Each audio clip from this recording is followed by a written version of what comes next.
Students अगर आप branches of physics को स्टडी करना चाह रहे हैं तो आप बेसिकली मेन टू ब्रांचेस जिसके जो दोनों डिस्कवरर हैं उनकी तस्वीरें हमने यहाँ पे शो की हुई हैं। अगर आप देखें तो जो आपके न्यूटन हैं, ठीक है, जो क्लासिकल ब्रांच ऑफ फिजिक्स को यानी क्लासिकल फिजिक्स की बात करते हैं, ठीक है,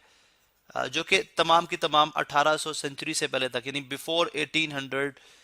जो सेंचुरी है आपकी उससे पहले पहले तमाम फिजिक्स क्लासिकल फिजिक्स के अंदर आती है, जो कि पहले गैलीलियो थे एंड देन न्यूटन को, बेसिकली हम न्यूटन को क्लासिकल फिजिक्स का डिस्कवरर कह सकते हैं। या अब जनरली इस तरह से भी बात कर सकते हैं जी कि क्लासिकल फिजिक्स का अदर जो नेम है वो न्यूटोनियन फिजिक्स है, न्यूटोनियन न्यूटोनियन फिजिक्स। उसी तरह से आप सेकेंडली बात करेंगे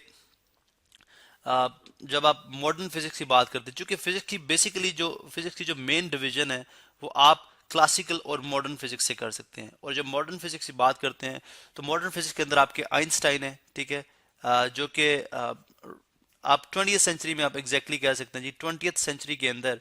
20th सेंचुरी के अंदर at the start of the 20th century आप इस तरह के सारी चीज़ों को स्टडी करेंगे जो कि मॉडर्न फिजिक्स के अंदर आती है। अब बेसिकली क्लासिकल और मॉडर्न फिजिक्स में जो डिफरेंस है वो ये है कि क्लासिकल फिजिक्स डील करती है ऑब्जेक्ट्स जो कि एक एवरेज साइज ऑब्जेक्ट्स हैं, यानी अगर आप देखें तो एवरेज साइज्ड ऑब्जेक्ट हैं, यानी ना बहुत बड़े हैं ना बहुत छोटे हैं, और जो ये रिलेटिवली लो स्पीड के साथ मूव करते हैं, यानी रिलेटिवली यानी as compare to speed of light, जो कि आपको पता है लाइट की बहुत ज्यादा स्पीड है, ये लो स्पीड के साथ मूव करते हैं। इसलिए यानी अगर आप न्यूटन के जो बहुत फेमस 3 लॉज ऑफ मोशन है उनकी बात करते हैं तो वो एग्जांपल्स ह्यूमन की लेता है, या एक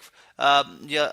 डेली लाइफ की जो आपकी ऑब्जर्वेशन है चीज़ों की उनको आप ऑब्जर्व करते हैं, और आप उनसे जो है उनकी एक्सपेरिमेंटेशन के बाद अगर आपके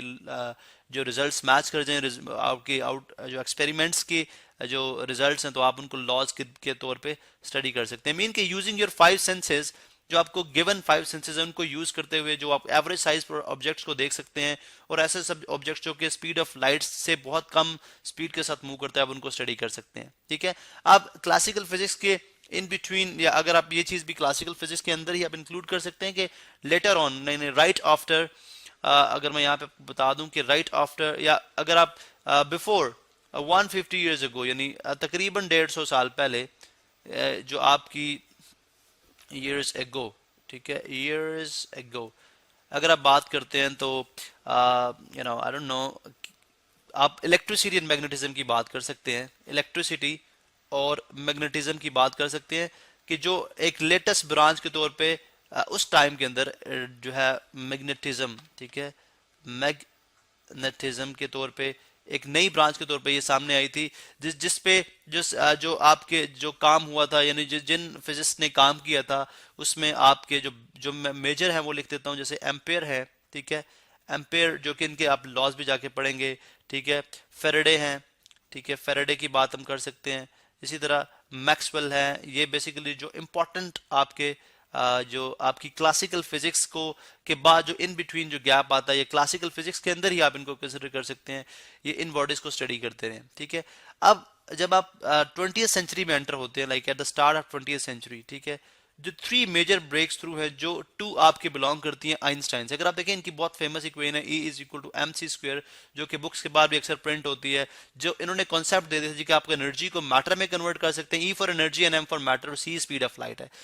एनर्जी को मैटर में कन्वर्ट कर सकते हैं, मैटर को एनर्जी में कन्वर्ट कर सकते हैं, और C स्पीड ऑफ लाइट का जो इन्होंने बात की थी 20th सेंचुरी से पहले पहले तक। अगर आप देखें तो लाइट की जो नेचर जो अकॉर्डिंग टू न्यूटन थी वो क्या थी, light is a form of particle, यानी जो फर्स्ट 3 मेजर ब्रेक थ्रू जो 20th सेंचुरी में मिलते हैं उनकी बात करने जा रहे हैं हम। ठीक है, जो कि मॉडर्न ब्रांचेस की ओरिजिनेशन है। जो फर्स्ट थी, यानी आप बात करते हैं 1905 के अंदर आइंस्टाइन ने ये बात की थी, Einstein, I don't know spelling अगर आपके ठीक है, आइंस्टाइन ने जो बात की थी 1905 के अंदर, वो इन्होंने बात की थी जी कि लाइट जो है, light moves, light is a wave, ठीक है, इन्होंने बात की थी लाइट इज ए वेव जो कि मूव करती है in the form of photon, जो कि पैकेट्स ऑफ एनर्जी हैं, फोटॉन्स जो कि पैकेट्स ऑफ एनर्जी हैं, पैकेट्स ऑफ एनर्जी है। यानी ये बहुत सारे जो अब आप इनको डिटेल में पढ़ेंगे तो आपको समझ आएगी, क्योंकि इससे पहले बिफोर 20th सेंचुरी जो न्यूटन का कॉन्सेप्ट था वो ये था कि light is a form of particle, light जो है वो भी पार्टिकल है। क्योंकि अगर आप देखें तो ह्यूमन ऑब्जर्वेशन के अंदर वो चीज नहीं आ सकती थी। अगर आप फोटॉन्स को देखते हैं, photons are very small particle जो कि आप अपने 5 सेंसेस को यूज करते हुए नहीं देख सकते। तो इसका मतलब है कि जो आपकी मॉडर्न फिजिक्स है, यहाँ पे मैं ये भी लिख दूं कि अभी हम मॉडर्न फिजिक्स की बात कर रहे हैं, मॉडर्न फिजिक्स की ओरिजिनेशन की। मॉडर्न फिजिक्स जो है वो बेसिकली वेरी स्मॉल ऑब्जेक्ट्स को, वेरी वेरी स्मॉल ऑब्जेक्ट को, वेरी वेरी स्मॉल ऑब्जेक्ट्स को स्टडी करती है, और ऑलमोस्ट उन ऑब्जेक्ट को जो कि मूव करते हैं nearly nearly equal to speed of light, nearly equal to speed of, मैं थोड़ा सा ड्रैग डाउन करता हूं, nearly equal to speed of light. अब ये वो सारे ऑब्जेक्ट्स यानी इस तरह के ऑब्जेक्ट्स, या आप बहुत बड़े यानी बहुत मैक्रो लेवल के, फॉर एग्जांपल प्लैनेट्स, ठीक है, started talking about planets, different galaxies. अब ये तभी पॉसिबल हुआ जब आपने अपनी ऑब्जर्वेशन को by using different devices, different physical devices जो कि बहुत ही मॉडर्न लेवल के हैं, उनको यूज करते हुए अपनी ऑब्जर्वेशन को एक्सटेंड किया। ठीक है, जैसे अगर आप देखें तो एक स्मॉल जो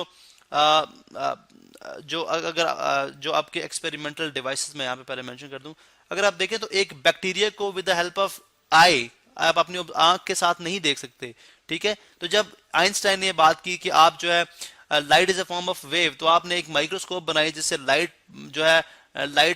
वो पास करती है, फाइनली आप उसको उस स्मॉल ऑब्जेक्ट को भी स्टडी कर लेते हो। तो इसका मतलब ये हुआ कि बेसिक आपकी जो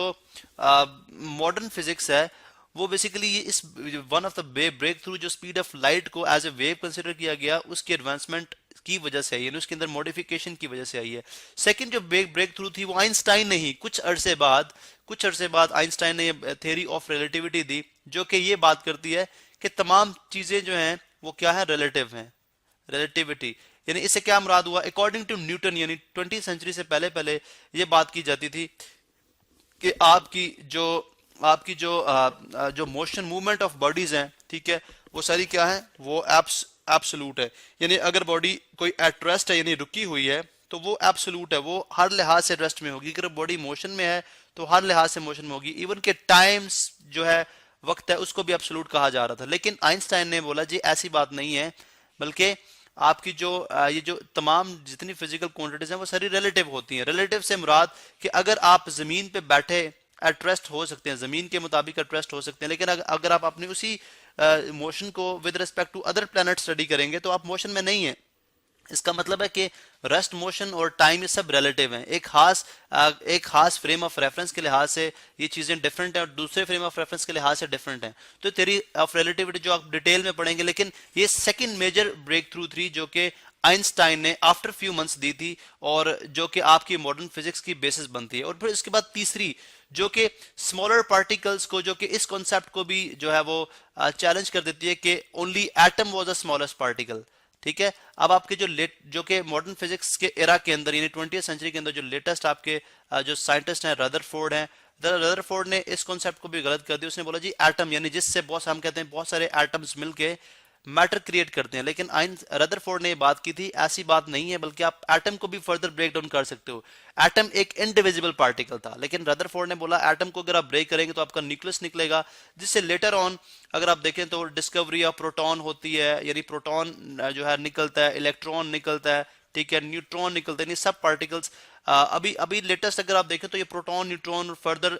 जो इलेक्ट्रॉन है इनकी भी फर्दर ब्रेकडाउन हो चुकी है। यानी इलेक्ट्रॉन आपके लेप्टॉन से बनते हैं, प्रोटॉन न्यूट्रॉन आप स्टडी करेंगे डिटेल में जाके, या आपके क्वार्क से बनते हैं। तो इसका मतलब है कि फिजिक्स जो है in the process of modern physics ने बहुत ज्यादा जो स्मॉलेस्ट पार्टिकल थे उनको भी स्टडी किया। तो रदरफोर्ड के इस वर्क को एक्सटेंड करने में आपके बोहर हैं, ठीक है, इसी तरह डी ब्रोगले हैं, ये बेसिकली कुछ फिजिस्ट ऐसे थे जिन्होंने इस कॉन्सेप्ट को मजीद मॉडिफाई किया। ठीक है, तो इसका मतलब है ये जब ये 3 ब्रेक थ्रू आई, उसके बाद आपकी मॉडर्न फिजिक्स के अंदर लेटेस्ट जो ब्रांचेस हैं, यानी अगर आप देखते हैं एस्ट्रोफिजिक्स जो बहुत बड़े बड़े ऑब्जेक्ट को स्टडी करती है और उन ऑब्जेक्ट्स को भी जो कि स्पीड ऑफ लाइट से मूव करते हैं। एस्ट्रोफिजिक्स है आपकी, एटॉमिक फिजिक्स आ गई, ठीक है, उसके बाद प्लाज्मा फिजिक्स आ गई, सॉलिड स्टेट फिजिक्स आ गई, प्लाज्मा फिजिक्स है, सॉलिड स्टेट फिजिक्स है, ठीक है, सॉलिड स्टेट फॉर्म के अंदर यानी जो क्रिस्टल्स होते हैं आपके उनकी फिजिक्स आ जाती है, न्यूक्लियर फिजिक्स आ जाती है। जब आपने न्यूक्लियस को डिस्कवर किया तो फिर न्यूक्लियर फिजिक्स जिससे आप बहुत ज्यादा एनर्जी जो है वो क्रिएट कर सकते हैं या हासिल कर सकते हैं। ऑप्टिकल फिजिक्स है, ठीक है, इसी तरह से आपकी लेजर फिजिक्स है, तो इसी तरह से और बहुत सारी ब्रांचेज, बायोफिजिक्स है जिसने बायोलॉजी के अंदर बहुत ज़्यादा जो है वो इनोवेशंस क्रिएट कर दी हुई है। अब ये ब्रांचेज जो है मॉडर्न और क्लासिकल की हम नेक्स्ट लेक्चर में स्टडी करते हैं।